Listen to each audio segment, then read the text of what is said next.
Hey guys, my name's Garcia. I've been in the 12-volt industry for almost 13 years now, 11 of which I've been with Perfectionist, Autosound, and Security.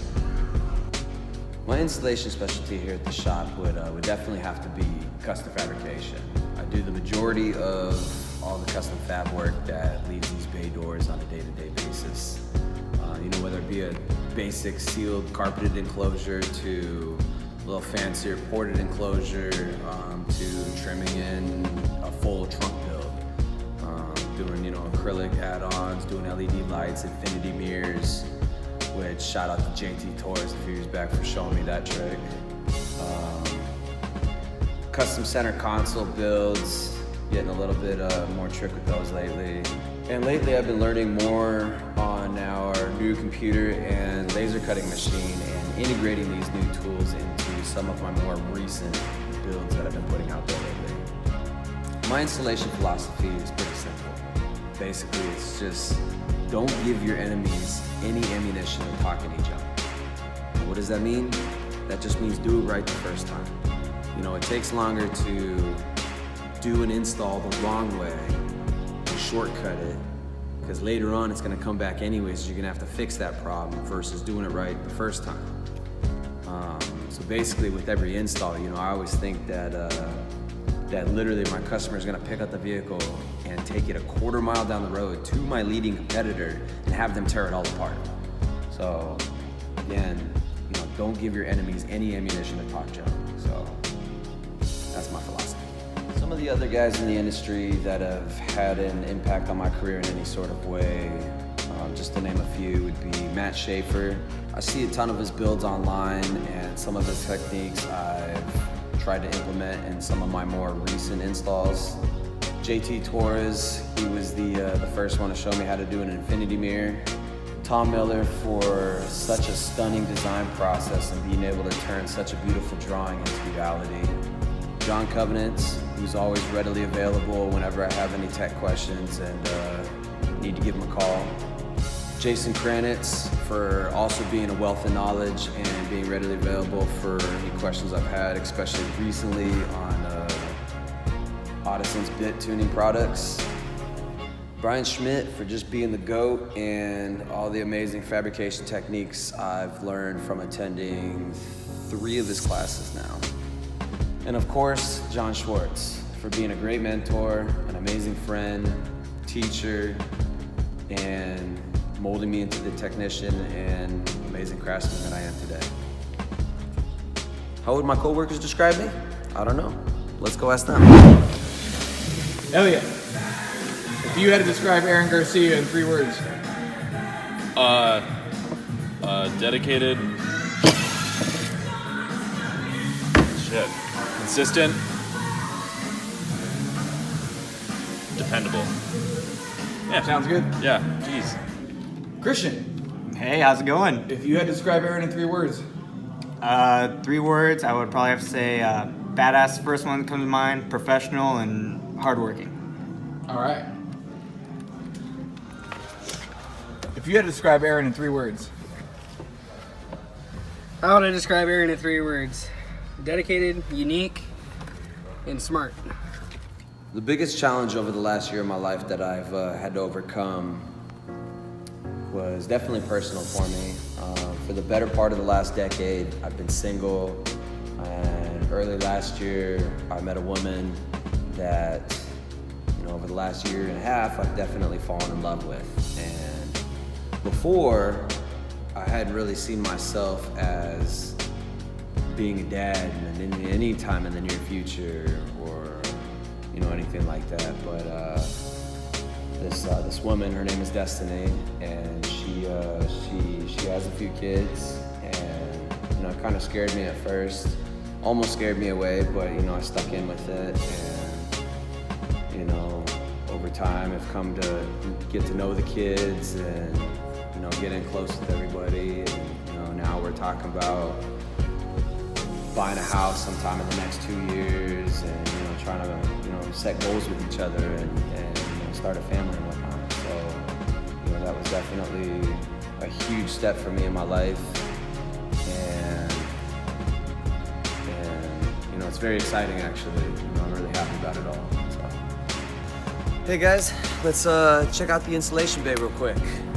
So we've got some custom projects going on in here right now. We've got a 2003 Mercedes SL 500.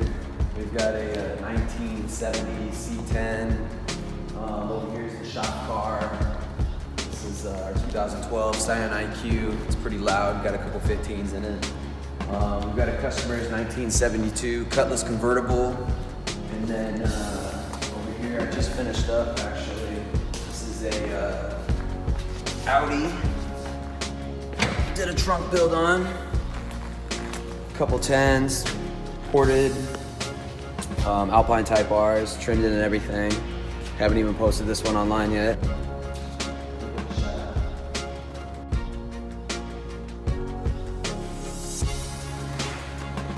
Earlier this year, we decided to expand into rims and tires as well, so we had to pick up a tire machine and a mounting and balancing machine as well, which we keep in the corner of the shop. Over here on this side of the shop is kind of my area. I got my tool cart that basically I keep 90% of everything I use on the daily in here, and whatever else I'm not using that I do need to grab from time to time, I store over here in my other toolboxes. And next to the toolboxes, I got my fridge. Shout out to MTI, McCoy's Vision X, DD Audio. But yeah, regular installer food. We got that Alaskan Amber. If you guys aren't familiar with that, it's a good lager of choice. And over here we got our lift. We use it for all of our suspension needs, lighting needs, for the car from there, if we're doing train horns underneath the vehicle or anything, or have to run a significant amount of wire underneath. Definitely plenty of situations where the lift is coming in extremely handy. Over here we got our upholstery and sound deadening table. So I got all of our leather punches and rollers right here for when we're doing any sound deadening applications. All of our vinyl and suede materials up here. And of course, got a light built into it to kind of help us see what we're doing. And this is the kitchen. This is where all the magic happens and dreams come true. We got pretty much every tool imaginable, and we're really only limited by talent and customers' pockets. So what kind of tools do you have? Well, let's go take a look. We've got a table saw. We've got routers built into the table. We've got a drill press.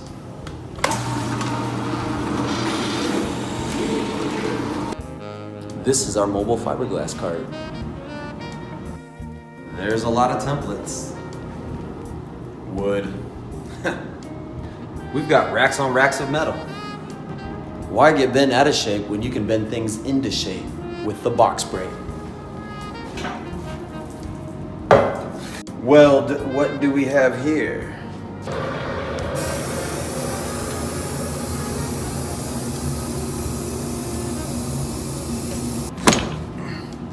Dust collector's pretty important to keep in the other room because she's a little loud.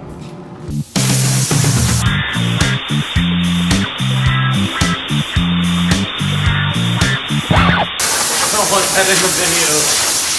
When a customer comes to pick up their vehicle after an elaborate build, I sit down with them, we go over everything.